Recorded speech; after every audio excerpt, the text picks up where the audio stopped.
Et on va tout de suite partir se promener. Ah bah il est déjà parti d'ailleurs, ça y est. Ah bah, oui, voilà. je suis parti. Alors mais dès que j'ai le dos tourné, Jean-Sébastien est en goguette. Non, Où parce est-ce que que tu es? je voulais avoir du sable derrière moi parce que si on regarde au nord, là-bas, Oui. il y a un énorme tas de sable qui a été posé juste à côté du bassin d'Arcachon.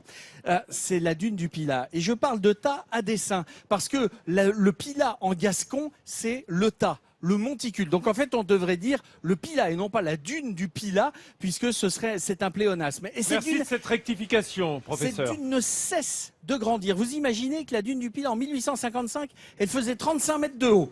Aujourd'hui, elle fait autour de 110, 115 mètres. C'est dire si cette dune vit, c'est d'ailleurs la seule dune côtière qui est toujours en mouvement entre océan et forêt. Elle bouge comme ça de 1 à 5 mètres chaque année sous l'influence des vents dominants et des marées. On va aller la voir, cette dune. Originalité environnementale aussi impressionnante que majestueuse, la dune du Pilat et ses 60 millions de mètres cubes de sable fascinent 1,5 million de visiteurs chaque année. Nicolas et Raphaël font partie de ces curieux bien décidés à gravir le géant de sable. Ouais, ça fait haut quand même. C'est impressionnant, ouais. Moi, je pense qu'on va bien souffler. T'es prête là? C'est vrai? Allez. Monter à pied, une belle preuve de courage et d'abnégation. La route menant au sommet est droite, mais la côte est raide. J'espère que la vue est magnifique là-haut. Je crois qu'il y a combien de pentes là? Et Raphaël ne va pas être déçu, car là-haut, le duo est instantanément récompensé pour l'effort accompli. On voit vraiment toute la dune, les couleurs avec le soleil qui reflète sur l'eau. Non, c'est magnifique. On dirait un tableau. Il n'y a rien en fait. On laisse notre trace dans le sable en fait. On est tout seul. C'est pur. On est libre, un peu tranquille. Puis en même temps, on avance avec une vue qui est quand même assez sympathique. Donc c'est vrai que là, on peut facilement décompresser quoi. Ouais, on est bien. Cette sensation se prolongera jusqu'à la fin de la journée. Tandis que certains quittent le site en dévalant les pentes de sable fin, les visiteurs ont la bonne idée de s'installer en haut de la dune pour observer le coucher de soleil sur le bassin d'Arcachon.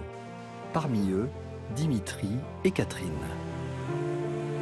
Spectacle magnifique, oui. Le rouge au loin à l'horizon, le bleu encore là, au bord de la dune. C'est splendide. Face à ce bouquet final de couleurs vives, les amoureux éprouvent un sentiment de plénitude. Là maintenant on rentre dans l'émotion un petit peu. Une émotion qu'ils partagent ensemble.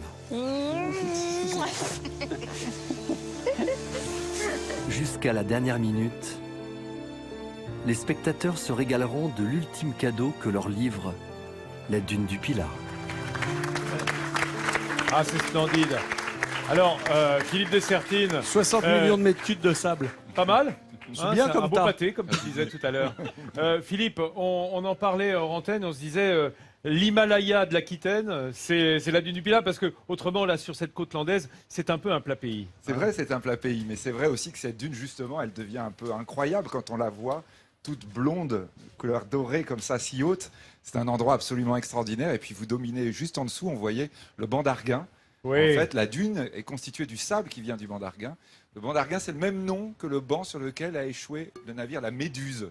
Mais c'est lui Absolument. au large de l'Afrique. Au large de Même l'Afrique. banc d'Arguin, mais pas la dune du Pilat. Nous, on est les seuls à la voir. Voilà, il y a 2 bancs d'Arguin, il y en a un qui est ici.